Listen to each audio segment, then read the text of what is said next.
it's time to start some jobs. These secateurs are from Wilko's. They're probably the best secateurs I've ever bought. I bought a pair last year for about £7. I think they're now about £9. But if you're looking for a decent pair of secateurs, give them a go. They've got to be the best value ones out there. I've had some really expensive secateurs over the years, and honestly, they're no better than these. Right, folks, so what have we been up to? It's been an interesting few weeks down the allotment. Obviously, we're well into the growing season now. You're probably watching this and it'll be late May. But April, May, I've basically been doing all the allotment prep. It's been a case of topping beds up, weeding beds out, organising the greenhouses. And this job here was topping up the bed where the yacon was grown last year. If you don't know much about yacon, I'm sure one of my videos will pop up. But anyway, yacon is it's like a sunflower, but you harvest the tubers that grow under the soil. And the tubers, they taste like pears. They're really nice, actually. They grow like a sunflower, big bush. The leaves are just like sunflower leaves. They probably grow 6-7 feet tall, and they probably grow out to about 3 or 4 foot wide. And when you harvest them, you harvest the tubers that are underneath the soil like potatoes, and they taste like pears.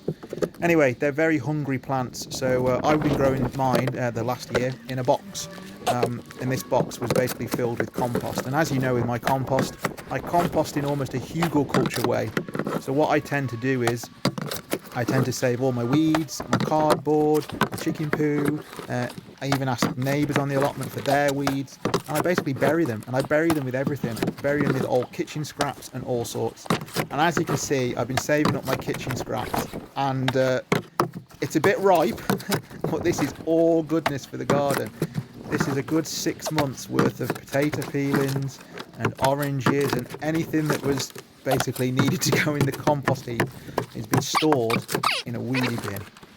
Now, it does sting, I will tell you that. It does absolutely honk, but the smell soon goes once it's buried, so don't worry about this. You think to yourself, oh my god, my garden's going to smell forever. It won't. You basically are just creating a compost bin under the ground or under the soil. What I'm going to do is, once this is filled up with all the compost, I'm going to cap it off with some spent compost and some fresh compost.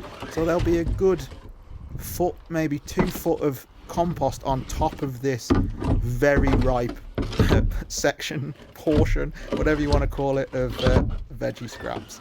Yeah, it's a damn good job that this isn't smell-o-vision. Anyway, as you can see, that's now empty. I shut the lid to get rid of that smell. And the next job is to fill it up. Now, what I'm going to do is I'm going to empty out my strawberries, because the strawberries have been overwintering in the greenhouse. Now, I like to overwinter my strawberries in the greenhouse because it gives them a really good early start. I started doing that a couple of years ago after watching some YouTube videos from some other gardeners. And I thought to myself, that's quite interesting. You probably get an extra 2 weeks into the growing season. Anyway, as I was sorting my strawberries out, I come across a few self-setters. This in particular one was a very tough little oak tree. Look at that little beauty. Isn't he lovely? Or she? It. Anyway, whenever I come across a tree or a plant, if I can save it, I always try and save it.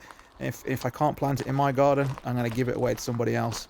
So if you ever come across a sapling, a little baby tree, all you've got to do is find it a pot, pot it up, keep it watered, grow it on, and then see if you can find a home for it, to be honest.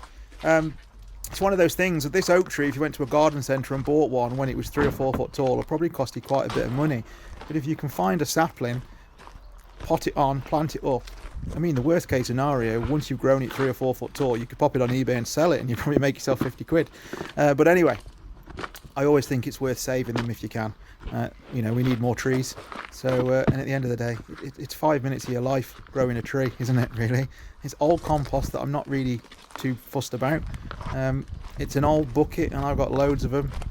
And for the next few years, as long as I water it in the summer and make sure it doesn't get too battered by the winds and the rain and the frost in the winter, this little oak tree could have a good start in life.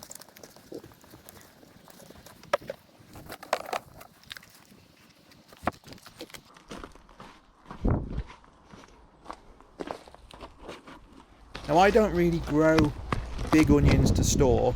I grow a few as a bit of a novelty, but I like to sow onion sets and I like to sow them quite tightly together, and then I harvest them as green onions because we eat the stems, chop them up in salads. We like them when they're probably half grown, if that makes sense. So when the onion set gets to the size of a golf ball and it's got a big green shoot on it, that's when we really like them, when they're like big spring onions. They've got a nice kick to them. They're a bit stronger than a spring onion. And obviously the leaves, the stem, which a lot of people waste, are absolutely gorgeous. So I really tend to pack my onion sets in, and as I said, I will be harvesting these in a few months. You know, they don't make it to winter to be stored. They are good eating when they're green. Anyway, as always with onion sets, I like to lay mine out so I can see how many I've got in there. I think in the end I put in something like 100 in this bed. So that's 100 spring onions. And we find that when they grow to a good size, for the family, for in a salad, we only need like 1 or 2 spring onions because they're a good flavour. And you don't need to be growing thousands of spring onions if you do it this way. I mean, you can if you want. Do whatever suits you, but this way suits us, this way suits my family, and we enjoy eating the onions like this. I mean, quite often I will go down to the allotment, and if I'm a bit peckish, I'll just pull one of these onions up, wash it under the tap, and I'll be munching on the end of it. They are really good like this. Once they're laid out, all you've got to do is pop them in. Now, a lot of people will think here that I'm pushing them in. I'm not actually pushing them in. If you watch carefully, I'm pushing my finger in and then dropping the onion in the hole. You can damage the roots if you push them in, and that can either delay the growing of the onion, or on very rare occasions it will actually stop the onion from growing. So you're always better to make a hole first and then drop the onion into it, and then you want to cover them over with soil and just let them do their thing. I would also advise as well that after you've done all of this, cover it over with some mesh or a frame or something that's bird safe though, not horrible netting that's going to tangle up birds. Just like a cover. I've got some wire racks and I've also got some scaffold netting, because what you will find is that little birds, especially things like sparrows, they see the top of the onion and they think it's a worm. Now, they're not going to hurt the onions, they're not going to harm them, but they get under there, they see a little brown thing poking up and they pull at it and they go, oh, that's an onion, and they drop it and leave it. But then they see another one and they pull it out and they go, oh, that's an onion. And before you know it, just a couple of sparrows can literally pull out all of your onions, because they just hop from one to the other, pulling it out, wondering what it is. They figure out it's not a worm and then they leave it.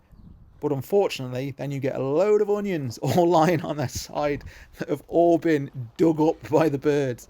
Now, I don't mind birds. The birds are amazing creatures. I encourage them into my allotment, and they don't harm my vegetables. In fact, they do more good by eating up a lot of the bugs and things that are around. And I have no doubt that while the sparrows are in my onions, pulling them up, they're also eating leather jackets and slugs and everything else they find in those beds. So I'm not going to begrudge them a meal. So just cover them over.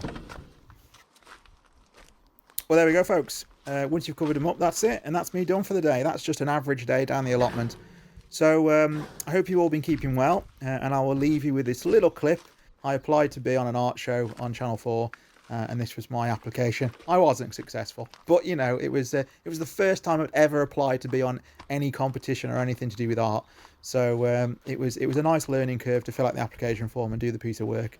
So I'll leave you with this. This is my video application to get on Channel 4, or my unsuccessful video application. Anyway, folks, until next time, take care. Speak soon. My name's Ross Minton. I live in Shropshire. I was a graphic designer for many years, from the age of 16 up until I was 30. And then due to a worsening disability and an unforgiving employer, I found myself being made redundant. That led to me being quite unwell with my mental health. I took my redundancy quite hard, and it took quite a few years to get in control of that again. One of the ways was with the help of gardening and my allotment. I now have 2 small allotments and a reasonable sized town garden where I can grow a lot of fruit, vegetables and flowers for nature. I'm channeling my efforts into being more sustainable and more environmental. My whole ethos on life is to make do, reuse, recycle. But I look at the future, and that's the one thing now that's kind of worries me, the legacy that we're going to leave to our children.